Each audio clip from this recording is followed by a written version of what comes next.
Hey everyone, and welcome back. Tracking your support team's performance in Zendesk starts with the right metrics. Let me show you what to watch. First, check your ticket volume. In Zendesk Support, the Tickets tab shows solved, unsolved, and reopened tickets at a glance. Watch for trends. If volume stays high, you may need more agents or better self-service options. Next, monitor your backlog.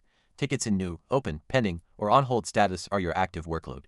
If too many high-priority tickets pile up, create triggers to escalate them faster. Now, look at agent performance. This tiny activity report shows which agents solve the most tickets. If someone has consistently low resolution rates, they might need more product training. Track your CSAT score too. Zendesk's built-in satisfaction surveys measure customer happiness. If scores dip, dig into the comments to find root causes. Finally, set up SLA policies in Admin Center. Define targets like first reply within 1 hour and monitor which tickets are at risk.